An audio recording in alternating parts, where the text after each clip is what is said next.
Assalamualaikum warahmatullahi wabarakatuh. Waalaikumsalam. Waalaikumsalam warahmatullahi wabarakatuh. Oke, apakah siswa di sini hadir semua? Bagaimana ketua kelas? Ya Pak, hadir semua Pak. Oke, jika hadir kita langsung masuk ke materi ya. Materi kita pada hari ini Baik, Mbak. teks laporan hasil observasi.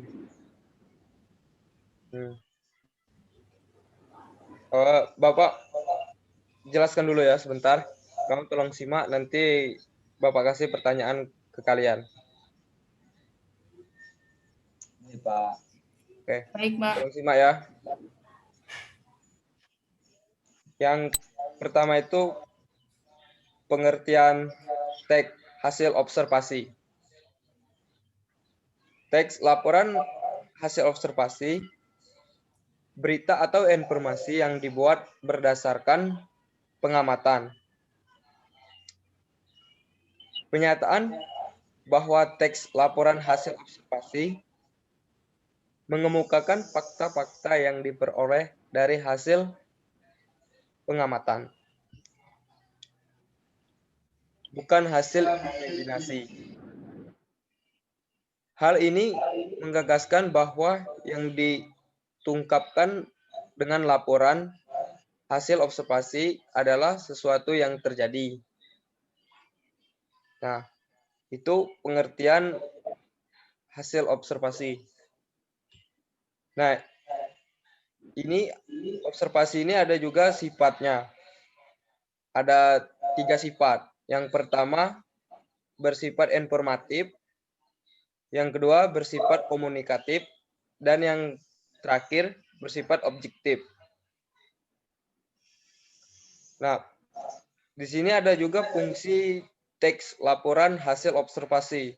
Fungsinya itu adalah untuk memberitahukan atau menjelaskan suatu kegiatan yang dilakukan hasil observasi terhadap suatu objek yang berfungsi untuk memberitahukan kepada pihak berwenang atau terkait suatu informasi.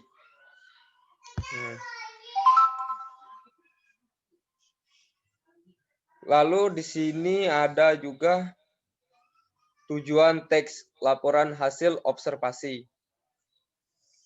Tujuannya ini adalah melaporkan hasil observasi secara sistematis dan objektif berupa hasil pengamatan untuk memecah suatu persoalan atau menguji suatu hipotesis.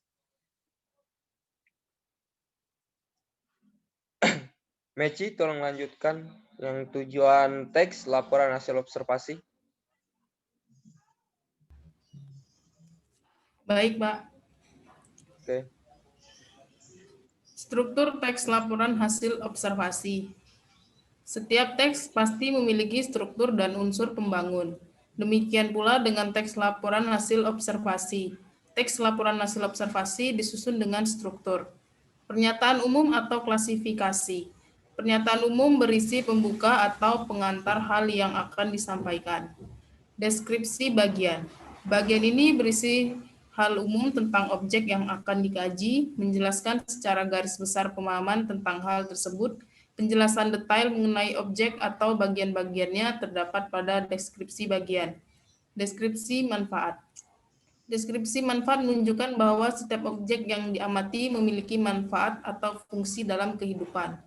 Kaidah kebahasaan teks laporan hasil observasi. Yang pertama, menggunakan kata benda atau nomina. Seperti Yupaus, Taman Nasional Laut Teluk Cendrawasih. Yang kedua, kata benda atau nomina. Kata benda atau nomina adalah kata yang mengacu pada sesuatu benda atau konkret maupun abstrak. Kata benda berfungsi sebagai subjek, objek, pelengkap, dan keterangan. Ciri-ciri kata benda. Pertama, dapat diingkari dengan kata bukan.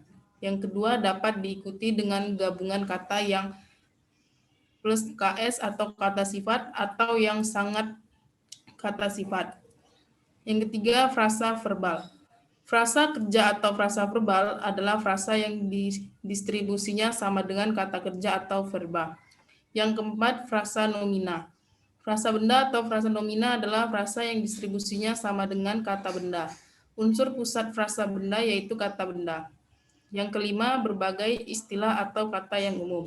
Digunakan pada suatu bagian tentu, misalnya garpu, tala, dan stalisi. Yang keenam, kalimat yang hanya menggunakan satu verbal atau disebut kalimat simplex. Kalimat simplex adalah kalimat yang hanya terdiri atas satu verba utama yang menggambarkan aksi, peristiwa, atau keadaan. Contoh kalimat simplex. Yang pertama, tumbuh-tumbuhan tidak dapat bergerak dari satu tempat ke tempat lain. Yang kedua, tumbuh-tumbuhan tidak dapat menghasilkan makanan sendiri. Yang ketiga, namun tidak semua tumbuh-tumbuhan mempunyai bunga. Ketujuh, kalimat yang menggunakan dua verba atau lebih yang disebut dengan kalimat kompleks. Kalimat kompleks adalah kalimat yang terdiri atas lebih dari satu aksi peristiwa atau keadaan sehingga mempunyai lebih dari satu verba utama dalam lebih dari satu struktur. Yang kedelapan, kata penghubung atau konjungsi. Kata penghubung ialah kata yang menggunakan kata dengan kata dalam sebuah kalimat atau menghubungkan kalimat dengan kalimat dalam sebuah paragraf. Yang kesembilan, persamaan kata atau sinonim. Meci. Cukup ya. Baik, Pak. Yang ke-9 sampai ke-10 tolong Yongki lanjutkan ya. 3.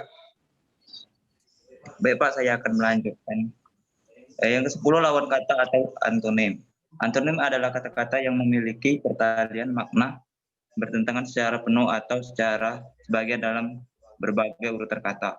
Contoh, siang dan malam, pulang dan pergi, kaya, miskin, panjang, pendek, hidup, mati.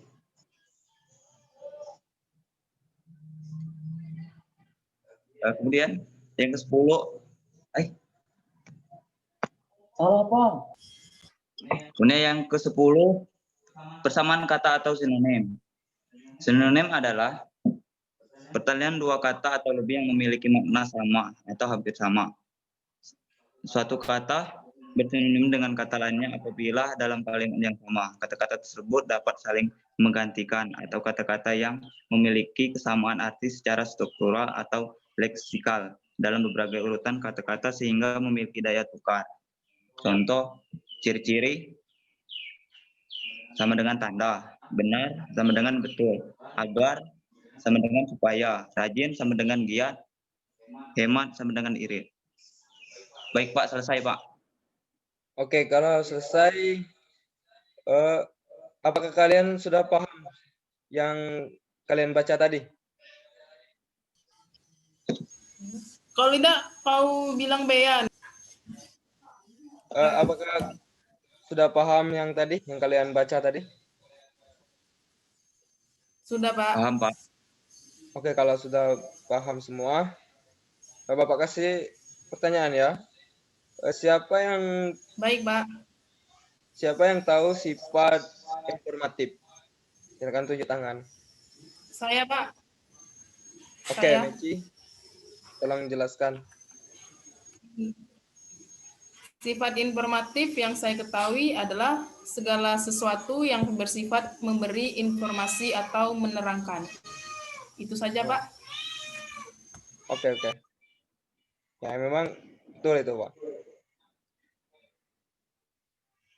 3. Baik Pak, saya ingin bertanya Pak. Ya, apa? Tentang pengertian observasi tadi Pak, belum paham. Tolong Bapak jelaskan sedikit.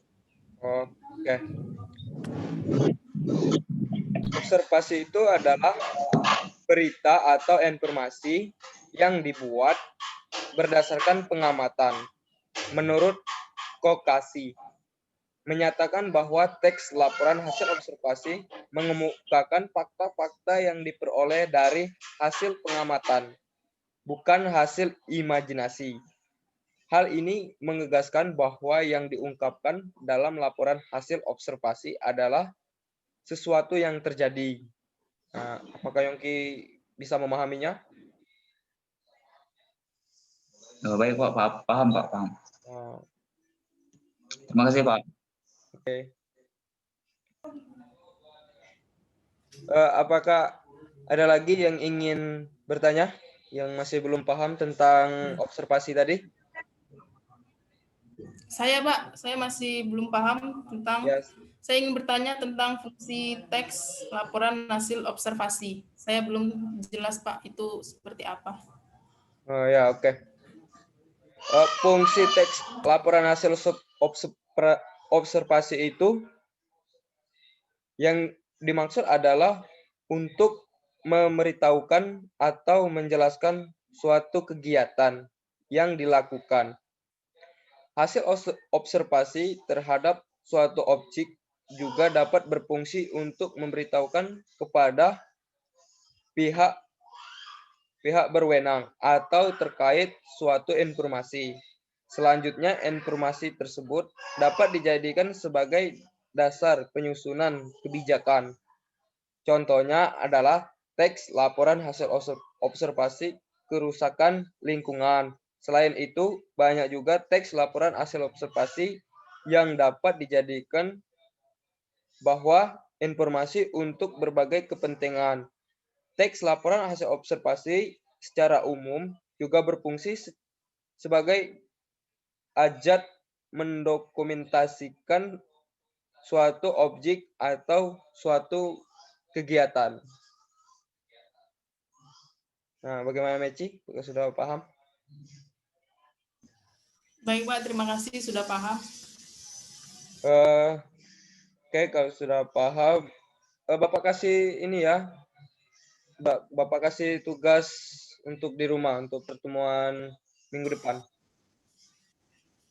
Baik, Pak.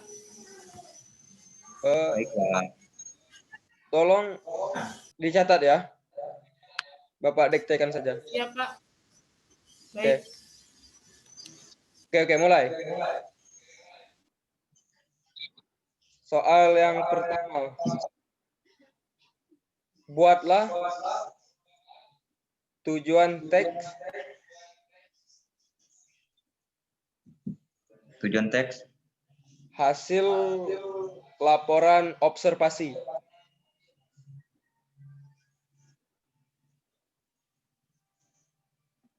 Sudah? Oke, yang kedua. Sudah Pak. Buatlah sifat teks laporan hasil observasi. Yang 3 tadi.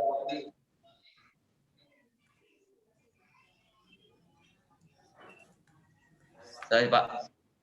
Oke. Sudah, Pak. Yang ketiga. Buatlah struktur teks hasil observasi.